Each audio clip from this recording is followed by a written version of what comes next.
사도신경 하심으로 예배를 시작하도록 하겠습니다.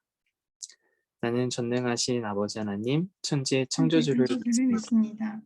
나는 그의 아들 우리 주 예수 그리스도를 믿습니다. 그는 성령으로 인도되어 동정녀 마리아에게 생기고 본디오 빌라도의 때 고난을 받아 십자가에 못 박혀 죽으시고 장사된 지 사흘 만에 죽자 가운데서 다시 살아나셨으니 하늘에 오르신 전능하신 아버지 하나님 우편에 앉아 계시다가 거기로부터 살아있는 자와 죽은 자를 심판하러 오십니다.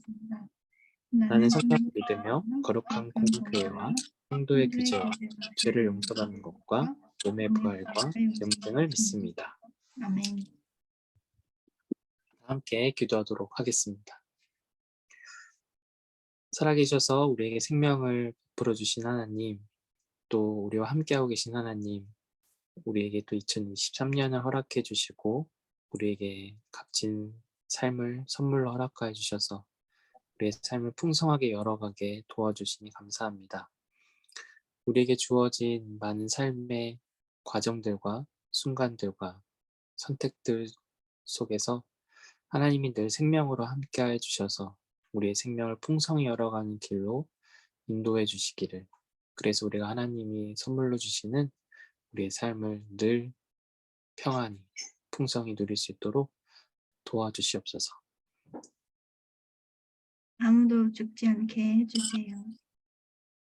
하나님, 우리가 하나님께 구하는 모든 것들이 하나님의 선한 능력 안에서 온전히 이루어지길 바라며, 또한 우리가 구하지 못한 것들까지도 또 우리에게 있어야 할 것들 너 하나님 친히 잘 아시오니 늘 하나님의 깊은 은혜와 자비와 사랑 가운데서 모든 것들이 이루어지게 도와주시옵소서. 또 오늘 함께하지 못한 친구들 삶에서도 하나님이 늘 생명과 사랑으로 함께하여 주셔서 우리의 삶이, 또 우리의 생명이, 우리의 모든 인생이 하나님께 속해 있음을, 하나님이 우리의 삶을 주장하고 계심을 기억할 수 있고, 또 그 기억함으로 우리가 평안을 누릴 수 있도록 인도하여 주시옵소서. 오늘 말씀 가운데도 함께하여 주셔서 우리가 말씀을 통해서 하나님을 더 깊이 사랑하는 우리 모두가 되게 인도하여 주시옵소서. 예수님의 이름으로 기도드립니다. 아멘. 자, 오늘 함께 읽을 말씀은 사도행전 10장 34절부터 43절까지 말씀입니다. 사도행전 10장 34절부터 43절 말씀 돌아가면서 읽도록 하겠습니다. 베드로가 입을 열어 말하였다. 나는 참으로 하나님께서는 사람을 외모로 가리지 아니하시는 분이시고 하나님을 두려워하며 의를 행하는 사람은 그가 어느 민족에 속하여 있든지 다 받아주신다는 것을 깨달았습니다. 하나님께서는 이스라엘 자손에게 말씀을 보내셨는데 곧 예수 그리스도를 통하여 평화를 전하셨습니다. 예수 그리스도는 만민의 주님이십니다. 여러분이 아시는 대로 이 일은 요한의 세례 사역이 끝난 뒤에 갈릴리에서 시작하여서 온 유대 지방에서 이루어졌습니다. 하나님께서 나사렛 예수에게 성령과 능력을 부어주셨습니다. 이 예수는 두루 다니시면서 선한 일을 행하시고 마귀에게 억눌린 사람들을 모두 고쳐주셨습니다. 그것은 하나님께서 그와 함께 하셨기 때문입니다. 우리는 예수께서 유대 지방과 예루살렘에서 행하신 모든 일의 증인입니다. 사람들이 그를 나무에 달아 죽였지만 하나님께서 그를 사흘 날에 살리시고 나타나 보이게 해주셨습니다. 그를 모든 사람에게 나타나게 하신 것이 아니라 하나님께서 미리 택하여 주신 증인인 우리에게 나타나게 하셨습니다. 그가 죽은 사람들 가운데서 살아나신 뒤에 우리는 그와 함께 먹기도 하고 마시기도 하였습니다. 이 예수께서 우리에게 명하시기를 하나님께서 자기를 살아있는 사람들과 죽은 사람들의 심판자로 정하신 것을 사람들에게 선포하고 증언하라고 하셨습니다. 다 같이 이 예수를 두고 두고 모든 예언자가 증언하기를 그를 믿는 사람은 누구든지 그의 이름으로 죄 사함을 받는다고 하였습니다. 아멘. 자, 2023년 새해를 맞이해서 어, 각 계획한 목표나 또는 다짐이 있다면 어떤 것들이 있을까? 일단 고3이니까 음, 공부도 해야 되고 음, 그리고 뭐 일본어 관련 자격증도 따보고 싶고 음, 그런 계획이 있죠. 그치. 우리가 익숙하게 또 많은 사람들이 이게 새해에는 내가 올해 한 해는 어떤 목표를 이루겠다. 아니면 올해는 어떻게 살아야겠다. 이런 다짐과 목표를 세우지.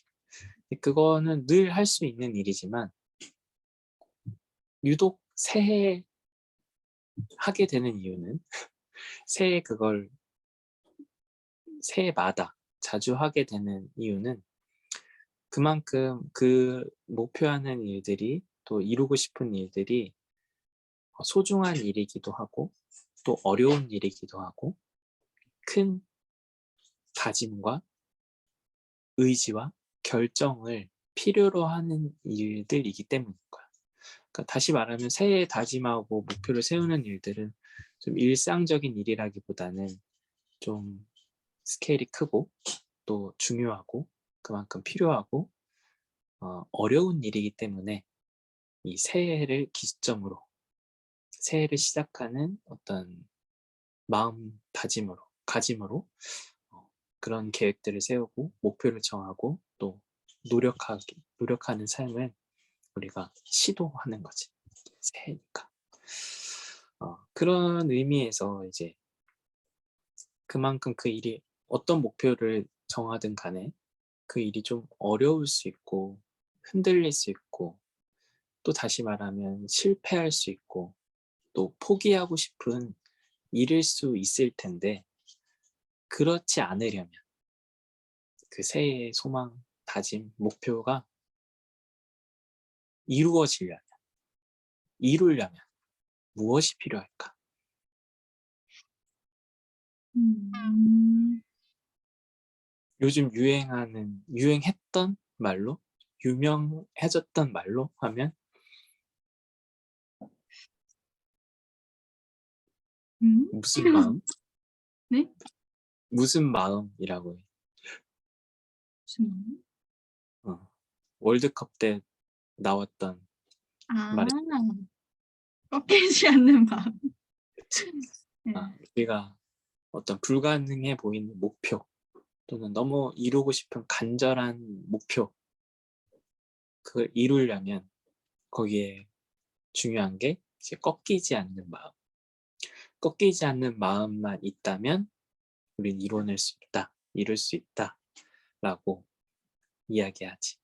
그래서 마치 월드컵 대표팀한테 16강 진출이 어떤 불가능해 보이는 일이었는데 확률 9%, 뭐 6%를 뚫어야 하는 음. 거의 기적에 가까운 일이었지만 그 꺾이지 않는 마음을 지킴으로써 그 가짐으로써 16강 목표를 이루어냈던 것처럼 음, 우리 우리의 삶에도 또 우리가 새해를 시작하는 지금 시점에서 어떤 목표를 이루고자 할 때 어떤 걸 이루고 싶은 간절한 소망이 있을 때 그걸 이루게 하는 힘은 능력은 이제 꺾이지 않는 마음에 크게 있을 거다. 그 비율이 아마 크게 있을 거다라고 생각해 볼 수 있지.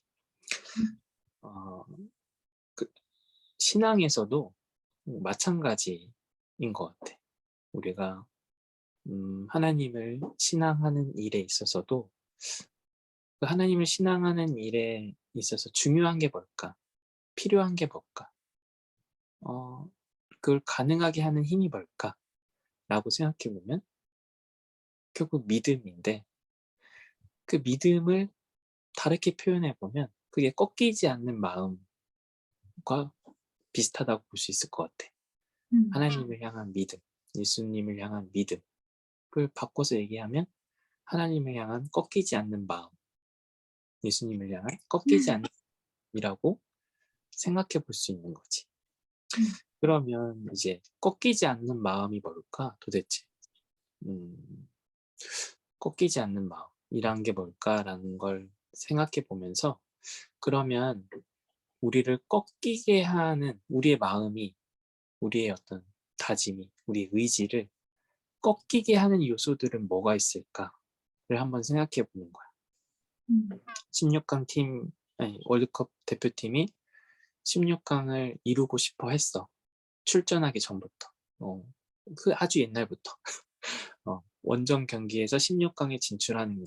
그게 우리나라에 있는 수많은 축구 팬들과 축구 관계자들과 대표팀의 꿈 같은 일이었는데, 목표였는데, 근데 그 일들을 이룰 수 없었던 이유, 그걸 좌절하게 만들었던 요소들이 뭘까? 뭐 축구 실력도 있을 거고 그치? 그리고 뭐 마인드도 그렇고 음, 불가능해 보이니까 음, 그런 마음도 있을 거고 그치. 기본 면들에서 그런 거니까. 우리는 이제 기본적으로 16강을 원정 경기에서 가본 적이 없지. 물론 우리나라에서 월드컵을 열었을 때는 가봤지만 그건 엄청난 뭔가의 어드밴티지가 있었고 엄청난 어떤 말로 설명할 수 없는 어떤 그런 요인들이 있었기 때문에 가능했던 거고 한 번도 해외에서 열렸던 월드컵 대회에서 16강 진출 심지어 1승을 해본 적도 없었지. 그러니까 16강에 진출한다는 꿈 그걸 이룰 때 이루고 싶은 그 마음이 간절할 때 그래서 거기 그것에 대한 음, 꺾이지 않는 마음을 갖는데 우리가 16강에 진출할 수 있어 우리는 16강을 할 수 있는 팀이야 라는 그 꺾이지 않는 마음을 갖는 데 있어서 그 방해의 요소들은 우리가 16강에 가본 적이 없다는 것 우승을 해본 적이 없다는 그 경험적인 측면도 있고 또 이번 경기들을 봤을 때 뭔가 불공정한 판결, 또 편파 판정, 심판의 어떤 그런 행동들도 있었고, 우리가 불평등한, 또 불공정한 그런 판정을 받았을 때 16강에 못 갈 수도 있겠다라는 생각이 드는 요소로 작용했을 거고, 또 다른 측면에서는 상대방이랑 기량차가 너무 나는 거지. 상대방 팀이 너무 잘해. 너무 키도 크고 속도도 빠르고 볼 컨트롤도 잘하고 막 선수들도 다 연봉도 다 높고 하면 힘들겠다라는 생각이 들 수도 있고 또 내부적으로는 우리가 부상 당하면 선수들이 부상 당하거나 또뭐 손흥민 선수처럼 그 얼굴에 그렇게 마스크를 쓰고 해야 되는 핸디캡을 갖고 있거나 하면은 아, 16강 진출하고 싶지만 할 수 있을까라는 생각이 그 꺾이지 않는 마음을 못 갖게 하는 마음을 꺾어버리는 그런 일들이 있을 수 있지. 또 체력적인 한계가 있을 수도 있고 날씨적인 한계가 있을 수도 있고 또 게임이 생각대로 풀리지 않는 패스가 했는데 패스가 성공이 안 돼. 슛을 쐈는데 슛이 안 들어가고 골대에 맞고 나와. 이러면 이런 장면들을 볼 때마다 꺾이지 않는 마음을 갖는다라는 게 되게 어렵지. 그 마음을 계속 유지한다는 사실이 되게 어려워. 장애가 돼, 이런 부분들이. 그렇다면 우리가 하나님에 대해서 꺾이지 않는 마음을 가질 때, 갖는다고 했을 때, 하나님이 우리의 생명의 근원이시고, 우리의 창조주이시고, 우리의 생명의 주관자이시다. 하나님이 우리의 생명을 완성하신다. 우리가 지금 누리고 있는 이 생명이 하나님의 선물이다. 그래서 우리는 이 생명을 선물로 받아서 누리고 있지만 그러나 이 생명을 완성할 수 없는, 곧 소멸하게 되는 죽음이라는 운명을 갖고 있다라는 이런 한계 속에서 하나님을 향한 꺾이지 않는 마음을 갖는데 갖고 싶은데 방해하는 요소가 뭐가 있을까? 마치 경험이 없다든지, 우리가 운이 안 좋다든지, 또는 불공정한 심판에 방해가 있다든지, 또는 상대방이랑 실력차가 너무나 크다든지, 뭐와 마찬가지예요. 하나님을 향해서 꺾이지 않는 마음, 신뢰, 믿음을 갖는데 방해하는 요소들이 뭐가 있을까? 음. 일단 그것보다 더 좋은 게 뭐라 해야 되지? 좋은 게 있다고 생각될 수도 있고, 그렇지. 그리고 그 외에 많은 뭐 술이라거나 아니면 돈 음, 이런 것도 방해 요소가 될 수도 있고, 음, 그리고는 뭔가 말씀을 보여줄 만한 음, 그런 게 뭔가 많이 뭔가 좋다고 선전된 게 많이 없죠? "믿는 게 좋다." 맞아. 이 모든 지금 말해준 것들이 다 맞아. 이런 것들이 우리가 하나님을 생명의 대상으로, 우리의 창조자로, 우리의 구원자로, 우리의 생명을 완성하시는 분으로 믿는데, 거기에 꺾이지 않는 마음을 갖는데 방해하는 요소들이, 그걸 성경에서는 이제 죄라고 이야기를 해. 음. 이런 이 죄가 있는 한 우리가 하나님을 향해서 꺾이지 않는 마음을 계속 갖고 유지하고 거기에 성장해 나가는 데에 어려움을 겪게 돼. 그래서 이 죄가 어떤 건지 다시 풀어서 얘기를 해본다면, 어, 첫 번째로는 교만이라고 얘기할 수가 있어. 그래서 이 교만이 뭐냐면, 하나님을 향해서 우리가 꺾이지 않는 마음을 갖는다라는 것은 생명을 전적으로 하나님께 의탁한다. 하나님을 의존한다라는 뜻이야. 그러니까 좀 이걸 그림 언어로 다시 바꿔본다면, 우리의 삶의 중심에, 마음 가장 깊은 곳에, 가장 뭔가 핵심이 되는 곳에 하나님을 둔다는 뜻이야. 그러니까 하나님을, 지금 나의 생명을 가능하게 한, 나에게 생명을 주신 하나님을 가장 내 삶의 중심에, 깊이에, 가운데 둠으로써, 그 하나님을 의존함으로써 이 생명을 더 온전히, 풍성히, 어, 그리고 마음껏 누리는 것이 우리의 신앙인데, 하나님을 향해서 꺾이지 않는 마음을, 그런 믿음을, 그런 삶의 자세를 갖는다는 것은 우리의 삶의 중심에 가장 중요하다라고 여기는 것에 하나님을 둔다. 하나님을 제일 우선순위에 놓는다. 또는 하나님을 가장 소중하게 여긴다라는 뜻이라고 볼 수 있는데, 교만은 그렇다면 어떤 거냐면, 그 가장 중심에, 가장 우선순위에 하나님이 아닌 나 자신을 두는 거야. 그걸 성경에서는 교만이라고 얘기해. 근데 왜 이게 교만일까? 이게 왜 죄일까?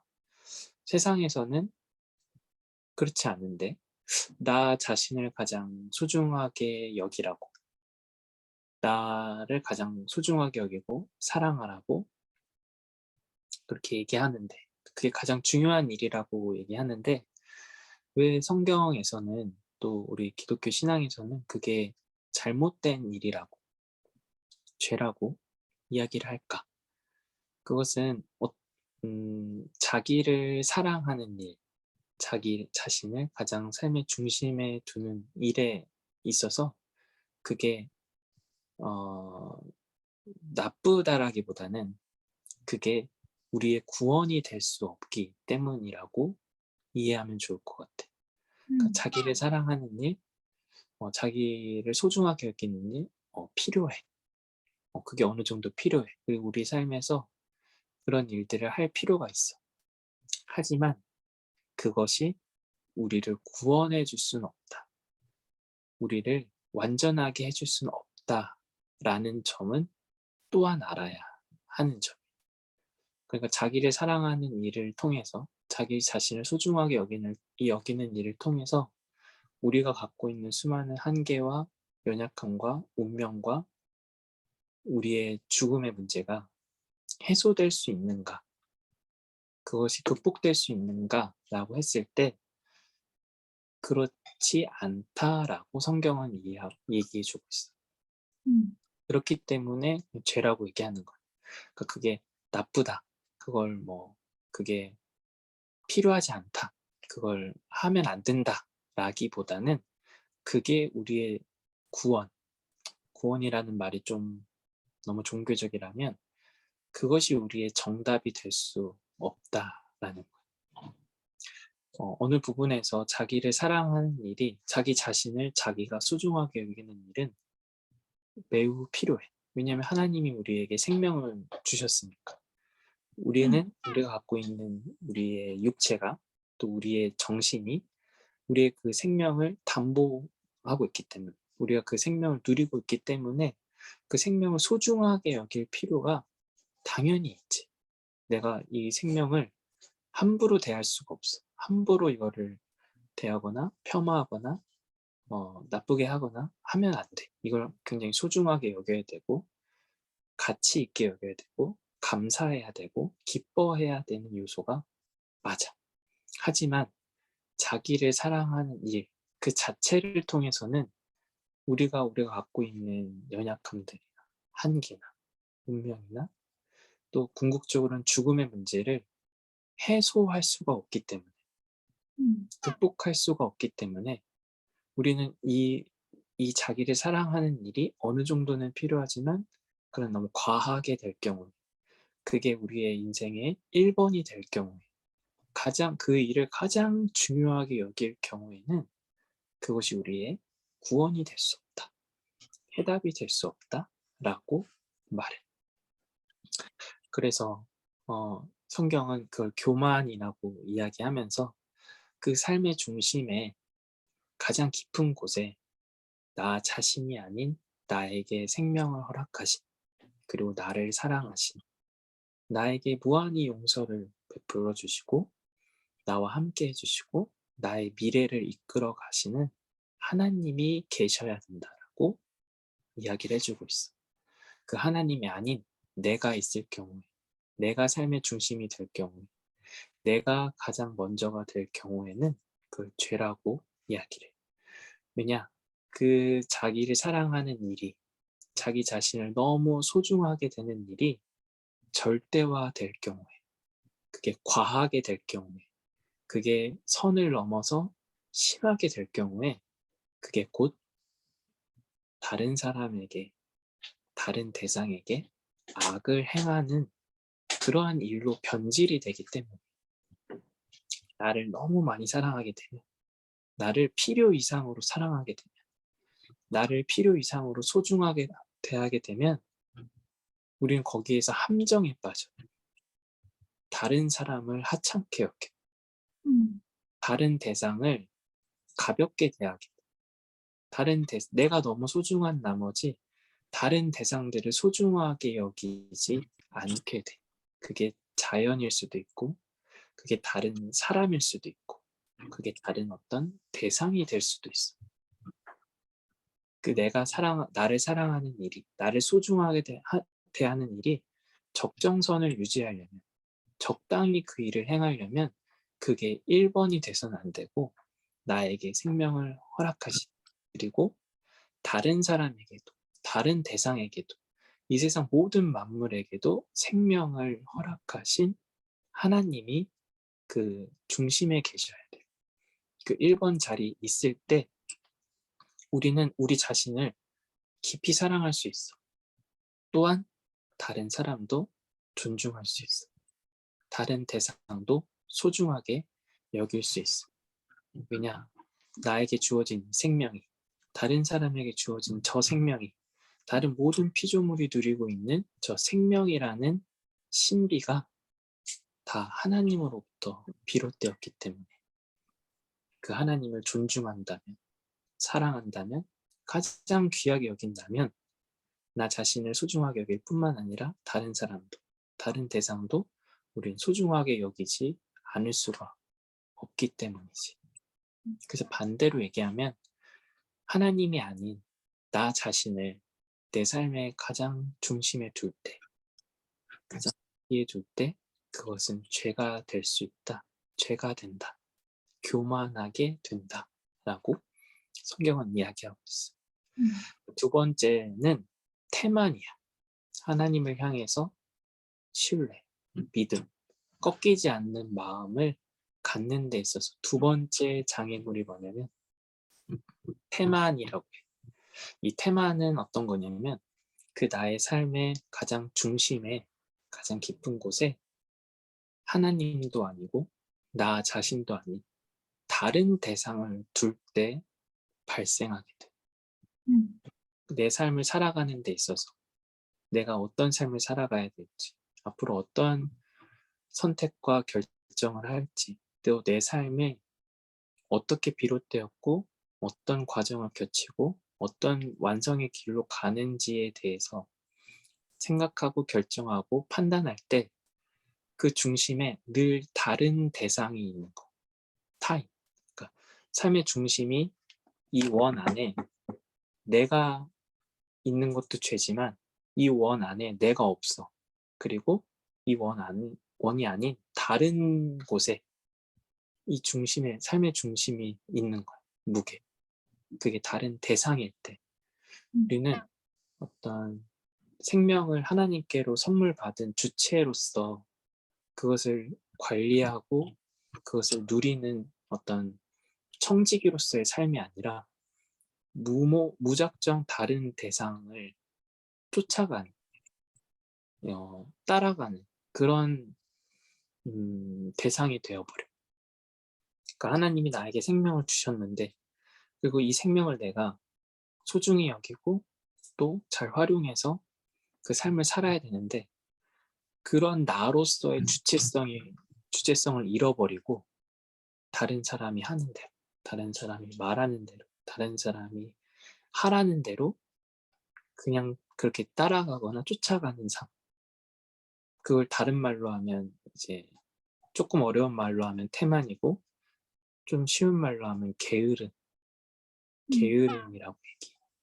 그 삶에 그 내가 아주 소중한 어떤 재화를, 보물을 받았는데 그거를 그냥 방치해 버리는 거야.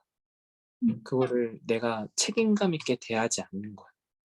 내가 거기에 진정한 마음을 갖고 대하지 않고 그냥 내 것이 아닌 것처럼 그냥 다른 사람이 하는 대로, 다른 사람이 하라는 대로 그냥 쫓아서 그렇게 행동하는 것. 그걸 태만이라고 하고 그걸 게으름이라고 하고 그래서 그걸 죄라고 이야기.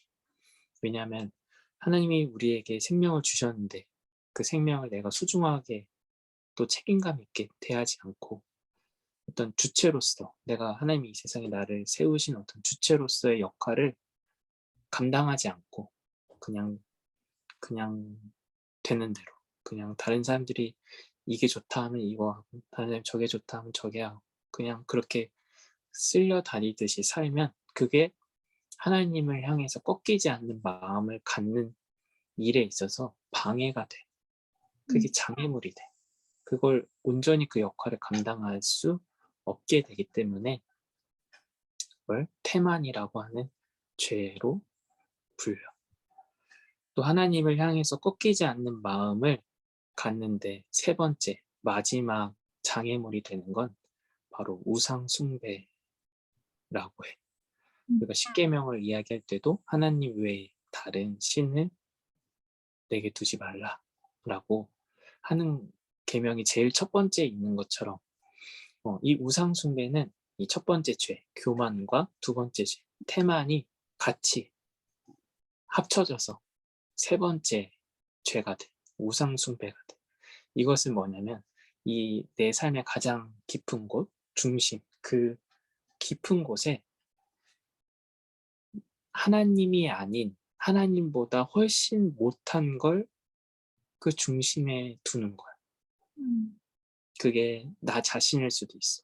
그게 다른 어떤 대상일 수도 있어. 어떤 사람일 수도 있고. 근데 그게 어떤 어, 음,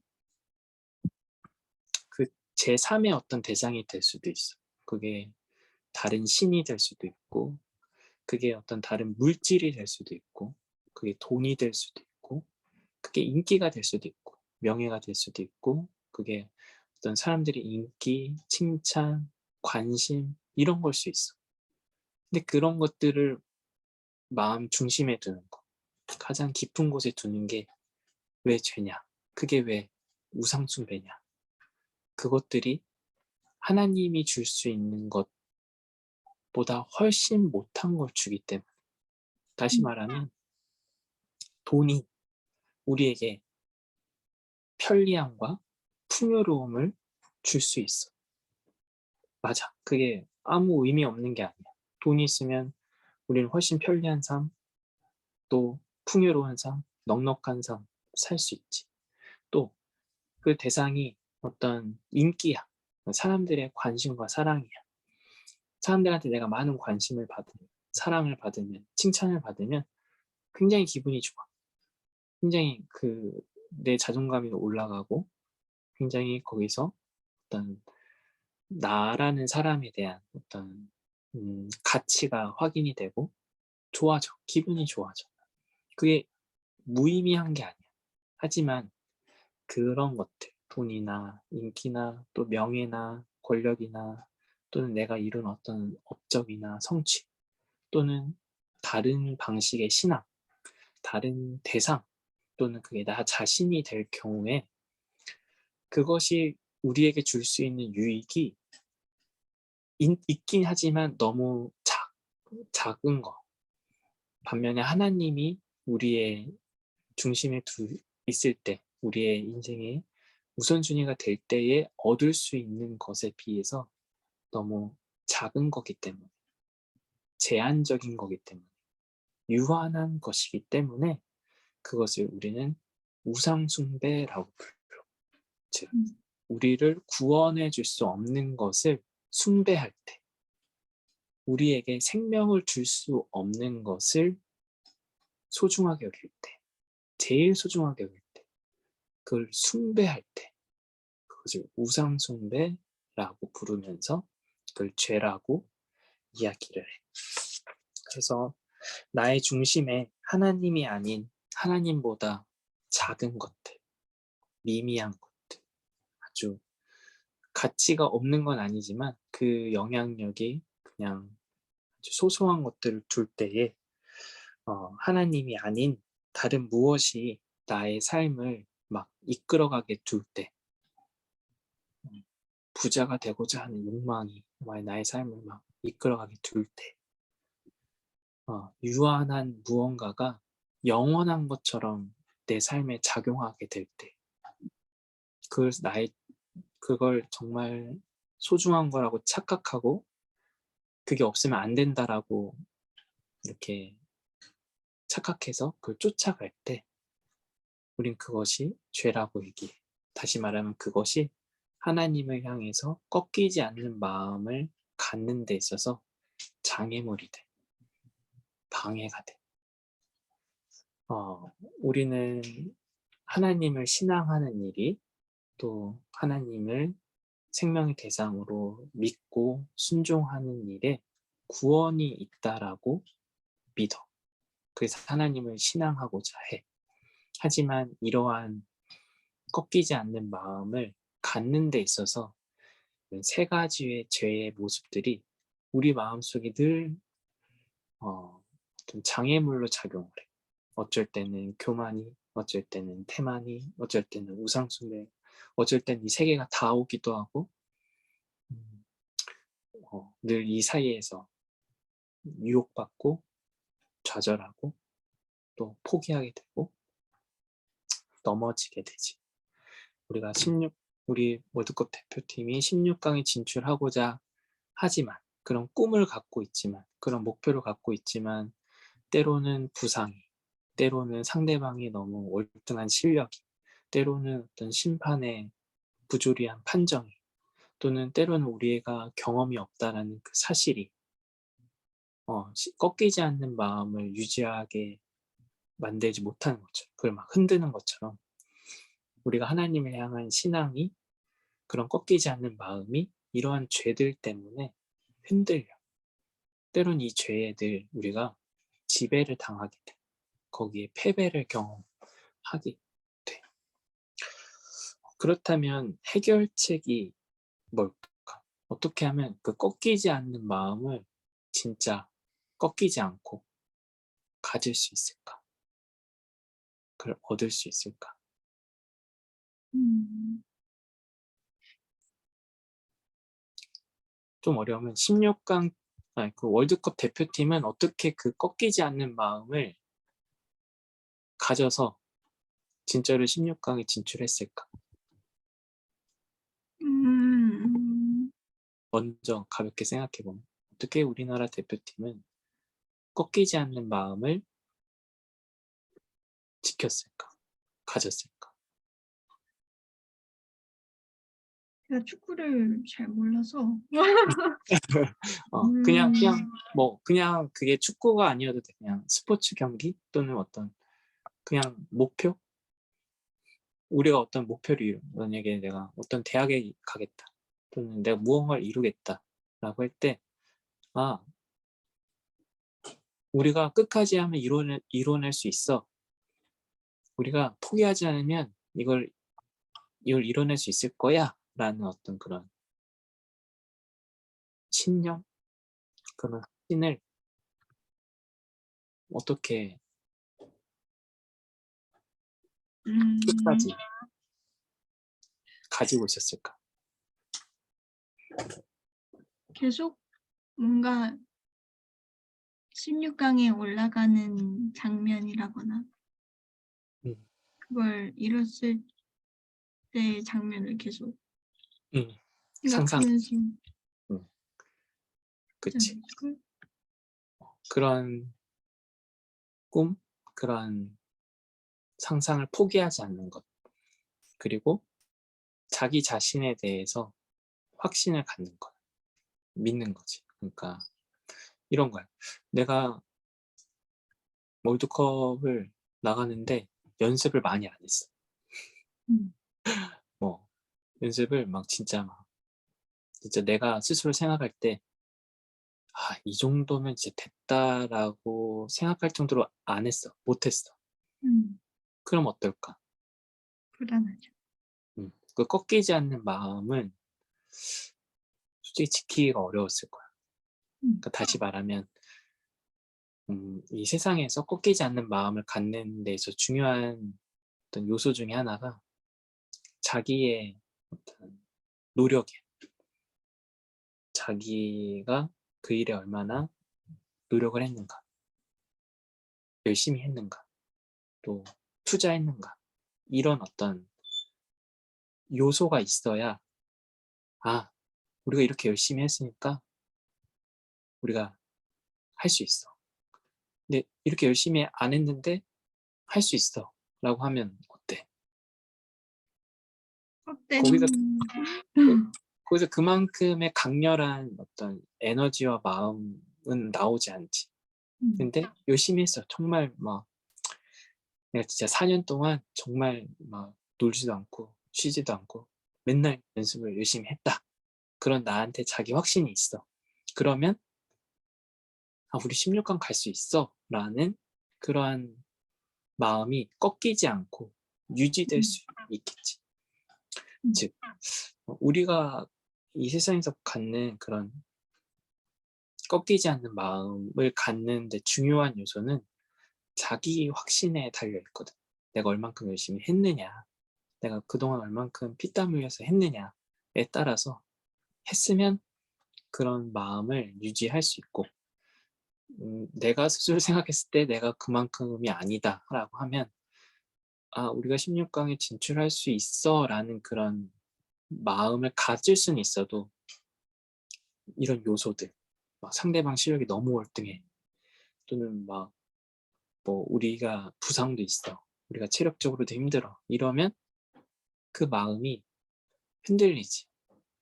아, 내가 이 정도까진 못했는데 16강 진출이 가능할까? 막 이렇게 흔들리게 된 거라면, 하나님을 향해서 꺾이지 않는 마음을 갖는다, 그러한 확신을 갖는다는 것은 어떻게 가능할까? 그러면 열심히 연습해야겠죠, 그것도? 열심히.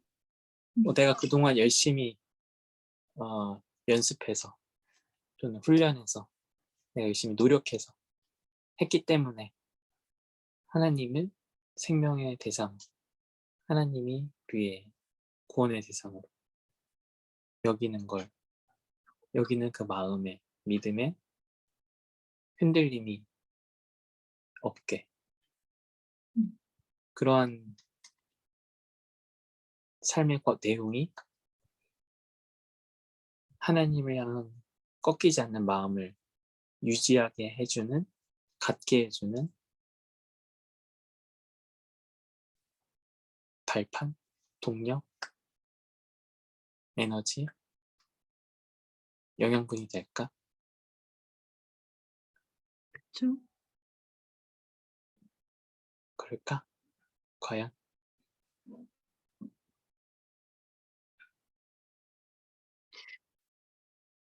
혹시 한번 말씀해 주실래요? 제가 여기서는 이게, 신앙의 영역에서는 이게 통하지가 않아. 음. 내가 그동안 얼만큼 열심히 믿었느냐, 열심히 얼마나 하나님을 사랑했느냐, 그러니까 내가 얼만큼 노력했느냐, 그것이 하나님을 향한 흔들리지 않는 마음에 받침이 될 수가 없어. 음. 왜냐? 거기에 성공한 사람이 아무도 없기 때문에. 그러니까 음. 자기 스스로, 아, 내가 하나님을 정말 충분히 사랑했다, 다시 말하면 충분히 노력했다, 내가 진짜 세상에 그 누구보다 열심히, 아주 신실하게, 아주 최선을 다해서 하나님을 사랑했다, 믿었다, 신뢰했다 라고 자신 있게 말할 수 있는 사람이 없어. 그쵸? 그게 다른 일에선 가능. 축구에서, 아, 내가 지난 4년간 그 누구보다 진짜 열심히 했다, 정말 진짜 내가 잠자는 시간 빼고 다 축구에 시간을 썼다, 그래서 우리가 16강 진출할 수 있어 라고 그 자기의 삶의 근거에서 확신을 가질 수 있어. 그게 음. 축구든 음악이든 뭐 공부든, 이게 어떤 일이든 간에 자기가 정말 그렇게 열심히 했다면 그런 결과에 대해서, 목표에 대해서 확신을 가질 수가 있는데, 근데 이게 신앙일 경우에는 그게 안 돼. 그 누구도 내가 한순간도, 정말 1분 1초도 빠짐없이, 어김없이 내가 온전히 하나님을 나의 생명의 대상으로 여겼다, 내가 하나님이 아닌 다른 대상을 내 마음의 중심에 둔 적이 1분 1초도 없다, 또는 나 자신을 하나님보다 더 소중하게 여긴 적이 1분 1초도 없다, 음. 또는 하나님이 아닌 그 작은 어떤 대상도 내가 한순간에도 그것을 의지하거나 쫓거나 의존한 적이 단 1분 1초도 없다라고 말할 수 있는 사람이 이 세상에 그동안 좀 역사에서 없는 거야. 그러니까 하나님을 향한 끈이 꺾이지 않는 마음은 내 확신에서 나오지가 않아. 내 삶에서, 내 어떤 행동에서, 내 어떤 과거에서 나오지가 않아. 그럼 어디서 나올까? 어디서 이걸 얻을 수 있을까? 하나님을 향해서 꺾이지 않는 마음을 내가 가져야 되는데 이게 어디서 얻을 수 있을까? 어디서 나올 수 있을까? 이게 일단 내 삶은 아니야. 나는 그렇게 확신하면서 얘기할 수가 없어. 나는 여전히 하나님보다 다른 게 더 좋을 때도 있고 다른 대상이 더 좋을 때도 있고 다른 어떤 돈이나 물질이나 이런 것들이 더 좋을 때도 여전히 많아.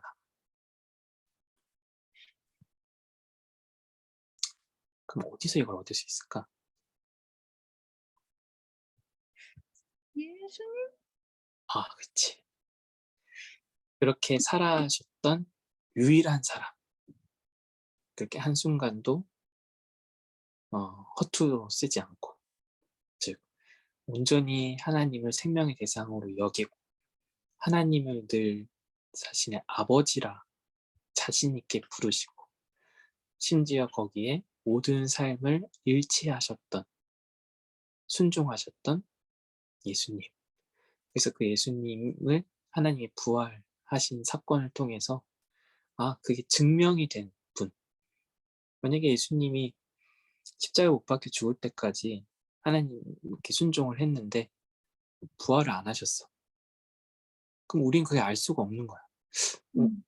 그분이 말은 그렇게 했는데 또 삶은 그렇게 보여주셨는데 그게 맞았는지 틀렸는지 옳았는지 안 옳았는지를 알 방법이 없는데 예수님이 부활을 하셨어.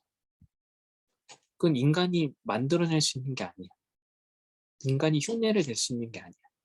하나님만 하실 수 있는 능력이 예수님에게서 나타났어. 그래서 우리는 아는 거야. 예수님이 정말 한순간도 빠짐없이 하나님을 사랑한 분이었구나. 예수님이 하나님을 정말로 생명의 대상으로 신뢰하고 순종한 분이셨구나.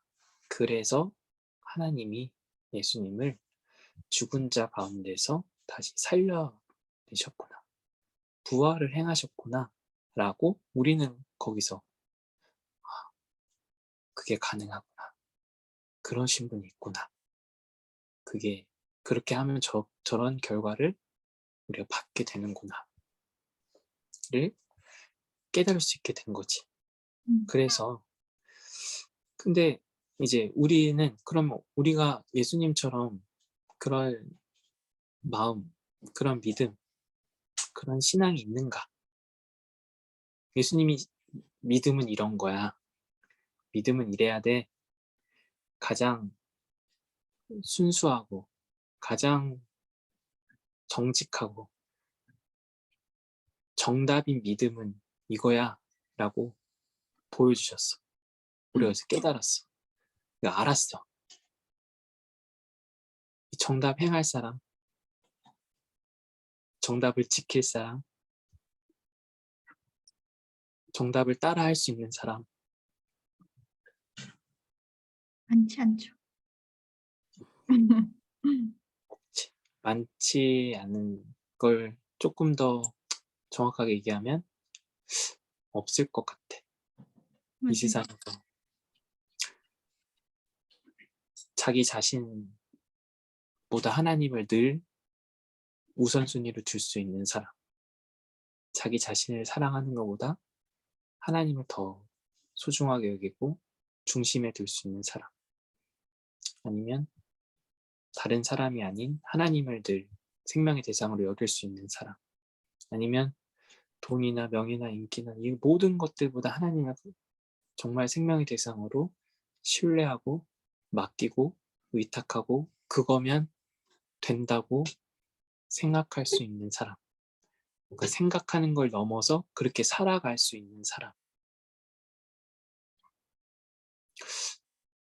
그런 믿음을 가진 사람이 없을 것 같아. 그렇죠. 그러면 어떡하지? 이제 정답인 것도 알고 정답이 뭔지도 이론적으로 들었어. 그리고 그 정답을 실현해낸 분도 알았어. 이론과 응용을 보여주셨어. 근데 우리는 풀 능력이 없어. 어떻게 해야 되지? 어떻게 해야 그 꺾이지 않는 마음을 가질 수 있는 거지? 우리에게 지금 해답이 있나? 가능성이 있나? 어떨 것 같아? 뭔가 불가능해 보여서 음, 그럴 수도 있지만 뭔가 그러니까 개인의 힘으로 하는 게 불가능하긴 한데 음. 하나님이 그렇게 생각해 주신다고 하시지 않았나요? 그래서 방법을 주셨지. 네. 정답을 보여주시고 정답을 풀 수 있는 사람, 푸는 사람도 보여주셨는데 정답을 풀 능력은 우리한테 없어. 그래서 하나님이 새로운 방법을 주셨지. 예수님을 믿는 거? 그럼 어떻게 된다고? 그럼 어떡해. 예수님을 믿으면 우리가 예수님의 믿음이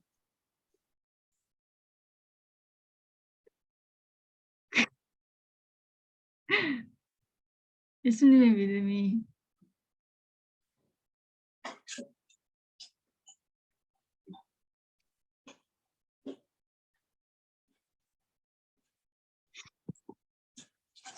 어떻게 될까? 우리가 예수님을 믿어. 예수님이 하나님께 갖고 계셨던 그 믿음이 정말 정말 순수하고 정답인 믿음이구나. 올바른 믿음이구나. 그리고 그렇게 살아가야 되는 게 우리의 구원이구나. 그게 우리에게 주어진 삶의 과정이구나. 다시 말하면 그렇게 할 때 우리가 생명의 완성을 얻게 되는구나. 경험하게 되구나. 그리고 부활에 이르게 될 거구나. 근데 그게 너무 어려워. 예수님이 보여준 믿음이 너무너무 어려워. 너무 힘들어. 그래서 하나님이 내가 나한테 예수님의 그 믿음이 없더라도 예수님이 갖고 있었던 그만큼의 순수하고 강렬한 믿음이 없더라도 내가 그런 삶을 사신 그 부활하신 예수님의 믿음이 옳고 그게 정답이고 그게 하나님이 원하시는 믿음이라는 걸 인정하고 받아들이면 그 예수님을 하나님의 아들로 믿으면 그 예수님의 믿음을 어떻게 해주겠다라고 하나님이 약속을 해주셨지. 예수님의 믿음을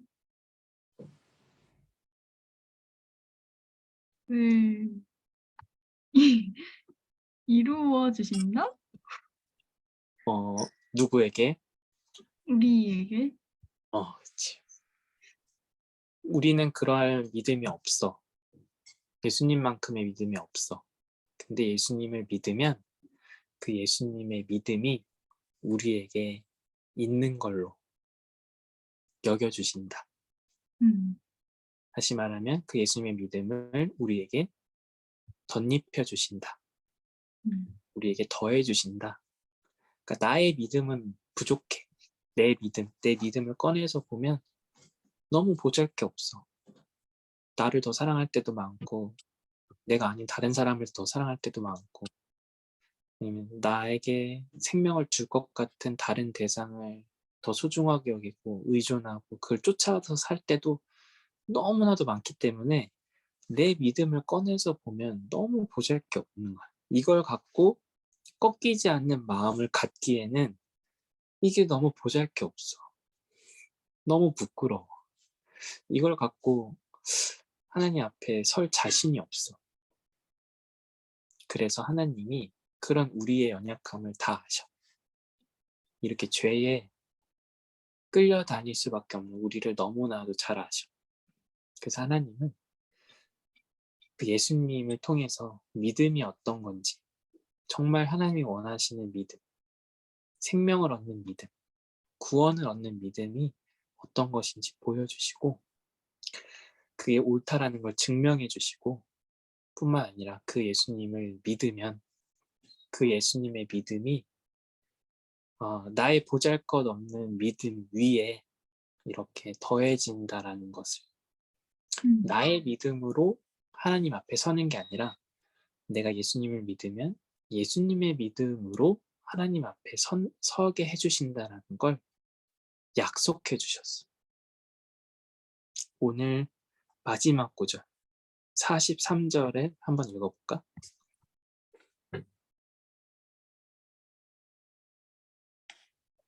이 예수를 두고 모든 예언자가 증언하기를 그를 믿는 사람은 누구든지 그의 이름으로 죄 사함을 받는다고 하였습니다. 이게 하나님이 예수님을 통해서 그리고 그 전에 수많은 예언자들을 통해서 약속해 주신 내용이에요. 내가 예수님의 믿음을 그런 하나님께 전적으로 순종하고 신뢰하고 따르셨던 그 예수님의 삶, 예수님의 믿음, 그러한 순종이 정말 정답이다, 옳다. 그게 하나님이 원하시는 거였다라는 걸 인정하고 또 그게 옳다라는 걸 받아들이고 내가 그러한 삶을 살아야 하지만 내가 그러한 삶을 못 살더라도 그렇게 그만한 믿음이 나한테 없더라도 내가 그러한 삶을 살아가신 예수님을 믿으면 그게 정답인 거라는 걸 늘 기억하면 그걸 뒤따르려고 한다면 나한테 그만한 믿음이 없다고 하더라도 하나님은 그 예수님의 믿음을 나에게 덧입혀 주셔서 나에게 더해 주셔서 그 믿음에 관해서 부족함이 없도록 해주신다. 그래서 하나님을 향해서 꺾이지 않는 마음을 가질 수 있게, 유지할 수 있게, 그걸 누릴 수 있게 도와주신다. 라고 이야기해주고 있어. 그래서 우리에게 하나님을 향해서 꺾이지 않는 마음의 원천은 그 밑바탕은 나 자신이 아니라 예수님이다. 그래서 예수님을 토대로, 예수님을 믿음으로, 예수님의 이름을 힘입어서 우리는 하나님을 향한 꺾이지 않는 마음을 가질 수 있다. 갖게 된다.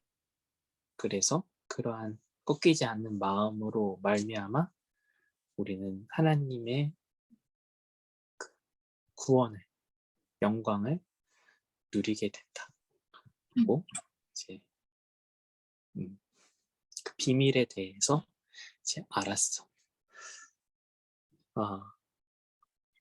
근데 이제 이거에도 약간의 함정 또는 위험이 있어. 그러니까 어려운 점이 있어. 그게 뭐냐면 우리가 어떤 대상을 믿을 때, 의존할 때, 나를 맡길 때, 나 자신에게 나를 맡기는 게 쉬울까? 아니면 다른 대상한테 나를 맡기는 게 쉬울까? 예를 들어 운전을 한다고 쳐. 내가 운전을 할 줄 알아. 그래서 내가 운전을 하고 가. 이게 편안할까? 아니면 운전을 잘 하는지 안 하는지, 오늘 아픈지 오늘 안 아픈지 알 수 없는 다른 대상에게 운전대를 맡겨서 거기에 그 한 번도 가보지 않은 길을 간다고 했을 때 네. 어떤 게 더 쉬울까? 편안할까? 자기가 하는 게 더 편하겠죠? 내가 하는 게 그나마 좀 낫겠지. 다른 음. 사람은 어떨지 확신이 생기지 않잖아. 음. 그 사람 마음이 변할지, 그 사람이 갑자기 어떻게 될지, 뭐, 나 자신도 그렇긴 하지만 나보다 다른 대상을 의존하는 것이 사실 쉽지가 않아. 그게 그냥 음, 그냥 뭐 사이 좋은 관계로 지내고 뭐 이런 걸 떠나서 나를 맡긴다는 생각을 하면, 내 모든 걸 의존한다고 생각하면 나 자신보다 다른 대상을 의존하는 일이 훨씬 더 어려워. 음. 그게 힘들어. 왜냐면 그게 변화의 가능성과 컨트롤할 수 없는 그 부분이 달려 있기 때문에. 근데 그 대상이 너무 확실해. 너무 절대적이야. 변동의 가능성이 1도 없어. 음. 그렇다면. 그렇다면 의지할 수 있겠죠? 음. 왜냐면 그거에 비해서 내가 훨씬 이렇게 불확실한 부분이 나한테 더 많으니까. 네. 여기서 이제 중요한 시각과 관점은 우리가 예수님을 어떻게 바라보느냐에 달려 있어. 음. 예수님이 음, 정말 확실한 분이다. 조금의 어떤 음, 어, 변칙의 가능성이 없는 분이다. 즉, 예수님은 나를 전적으로 사랑해 주시고 용서해 주시고 믿음의 기회를 계속해서 베풀어 주시는 분이다. 내가 심지어 하나님이 아닌 다른 대상을 더 깊이 사랑할 때에도, 다른 대상을 더 따를 때에도, 다른 그 무언가를 더 소중하게 여기는 그러한 상태에 있을 때에도 예수님은 나에게 새로운 기회를 주시고 용서를 베푸시고 사랑을 베푸시는 분이다. 나를 하나님께로 인도하는 데 있어서 조금의 어떤 부족함도, 결함도, 실패 가능성도 없는 분이다. 라고 내가 예수님을 그렇게 바라보면, 믿으면, 의존하면 기꺼이 나의 삶을 맡길 수 있어. 의탁할 수가 있어. 근데 내가 바라볼 때 예수님이 그런 존재로 보이지가 않아. 음. 예를 들면 예수님은 내가 죄를 저지르면, 즉 하나님보다 다른 대상을 더 따르거나 아니면 나 자신을 더 사랑하거나 아니면 내가 다른 대상을 더 소중하게 여기면 나를 사랑 안 하실 수도 있는 분인 것 같아. 나를 용서하지 않으실 수도 있는 분인 것 같아. 음. 나를 미워하실 수도 있는 분인 것 같아. 그러면 나는 내 자신을 더 의존하는 게 편해져. 그렇죠. 예수님한테 나를 맡길 수가 없는 거야. 왜냐면 예수님한테 내가 버림받을 수도 있잖아. 음. 내가 예수님을 어떻게 바라보느냐. 즉, 예수님의 능력을 내가 어느 정도까지 깊이 헤아리느냐에 따라서 우리는 예수님을 잘 믿을 수도 있고 반만 믿을 수도 있고 믿음에 실패할 수도 있어. 그래서 우리가 예수님을 믿으면 하나님을 향한 꺾이지 않는 마음을 갖게 되는데, 근데 우리가 예수님을 정말 믿으려면, 잘 믿으려면, 나를 전적으로 맡기려면 예수님이 어떤 분인지를 잘 알아야 돼. 음. 예수님이 나한테 용서를 주실 수도 있고 안 주실 수도 있는 분으로 믿으면 안 되고, 예수님이 나한테 언제나 어느 순간이나 어떠한 연약함과 한계에 있어도 나를 용서해 주시고 사랑해 주시고 이끄시는 분이다라는 사실을 알고 그것을 확신할 수 있어야 돼. 그래야 예수님의 힘을 내가 덧입을 수가 있어. 음. 일치를 할 수가 있어. 그래야 내가 성찬을 참여할 수가 있어. 예수님의 피와 살을 먹는 일은 어떻게 보면 많은 용기가 필요한 일이야. 음. 나를 전적으로 맡기는, 의탁하는 일이기 때문에.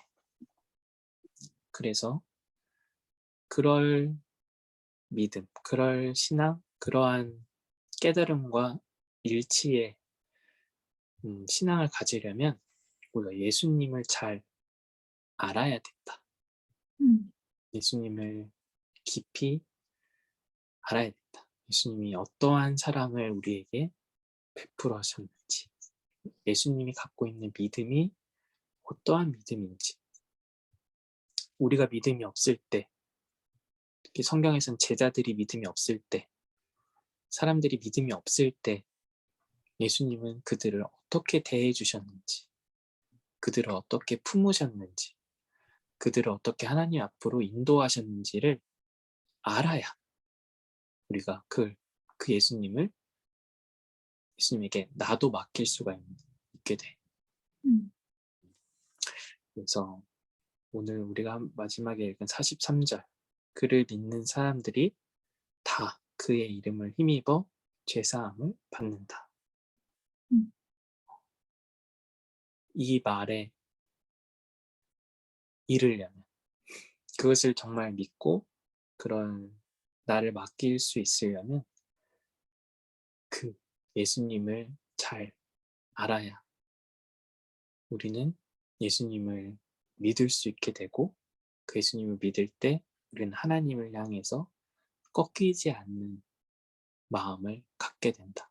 즉 나의 부족함, 연약함, 죄성, 한계에도 불구하고 그 예수님의 이름을, 믿음을 덧입어서 하나님을 향해서 언제나 확신을, 음, 감사를, 또 희망을 꺾이지 않고 갖게 된다. 그게 우리의 신앙의 신비다. 내가 가진 믿음으로 구원을 받는 게 아니라 예수님의 믿음으로 우리가 구원을 받는다. 음. 그 예수님을 믿는 것이 우리의 구원의 유일한 방법이다. 그것이 기독교의 신앙이자 신비이자 또 비밀이자 능력이다. 음. 우리가 이것을 잘 기억하면서 올 한 해 2023년을 계획하고 꿈꾸고 살아가는 데 있어서 하나님을 향한 꺾이지 않는 마음을 내가 어떻게 이어갈까? 그걸 어떻게 유지할까? 앞으로 어떻게 거기에 더 연루되어 갈까? 바로 그 길은, 그 방법은, 그 비밀은 예수님에게 있다. 음. 이것을 생각하면서 2023년은 어떻게 예수님과 더 친밀하게, 또는 더 가까이, 또는 더 깊이, 또는 더 자세히 알아갈 수 있을지, 어떻게 하면 예수님을 더 의존할 수 있을지, 의탁하게 될 수 있는지, 그런 것들을 생각해 보면서 꿈꿔보면서 지낼 수 있었으면 좋겠습니다. 음. 네. 자, 주기도문 하심으로 예배를 마치도록 기도하고 주기도문하고 예배 마치도록 하겠습니다. 하나님, 우리에게 구원의 유일한 이름인 예수님을 허락해 주셔서 감사합니다. 우리의 믿음으로는, 우리의 신앙으로는, 우리의 마음으로는 하나님께 이룰 수 없음을 우리의 죄의 능력 속에서 깨닫습니다. 죄가 얼마나 강력한지, 죄가 얼마나 우리의 삶을 뒤흔드는지, 우리 하나님을 절대적으로 사랑하고 순종하고 따르기에 너무 부족함을 느낍니다. 그러나 우리의 부족함을 내버려 두지 아니하시고 예수님을 통해서 믿음의 본을 보여주시고 그 믿음의 길을 따라갈 수 있도록 길을 열어주시니 너무나도 감사합니다. 우리가 그 예수님을 더 깊이 믿고 의존하고 사랑할 수 있도록 우리에게 말씀을 통해서 예수님을 알려주시고 예수님을 더 깊이 알아감으로 따름으로 사랑함으로 결국 하나님을 향한 꺾이지 않는 마음을 갖게 하시는 하나님의 은혜의 그 사랑에 감사를 드립니다. 2023년에도 이런 은혜 가운데 사랑 가운데 하나님의 인애와 자비 가운데 우리의 삶이 넉넉하게 진행될 수 있도록 늘 함께하여 주시고 붙들어 주시고 이끌어 주시옵소서. 감사드립니다. 예수님의 이름으로 기도드립니다. 아멘. 주기도문 하심으로 예배 마치도록 하겠습니다. 하늘에 계신 우리 아버지, 아버지의 이름을 거룩하게 하시며 아버지의 나라가 오시며 아버지의 뜻이 하늘에서와 같이 땅에서도 이루어지게 하소서. 오늘 일용할 양식을 주시고 우리가 우리에게 잘못한 사람을 용서해 준 것 같이 우리 죄를 용서해 주시고 우리를 시험에 빠지지 않게 하시고 악에서 구하소서. 나라와 권능과 영광이 영원히 아버지. 아멘. 오늘 많이 늦게 끝났지만 하지만 오늘 나눴던 말씀을 큰 차원에서 2023년을 열어가는 큰 차원에서 큰 그림을 그려보면서 생각해보면 좋을 것 같아. 네. 또 점심 맛있게 먹고 또 한 주간 평안하게 지내고 우리 또 다음 주에 만나도록 합시다. 안녕. 안녕히 계세요.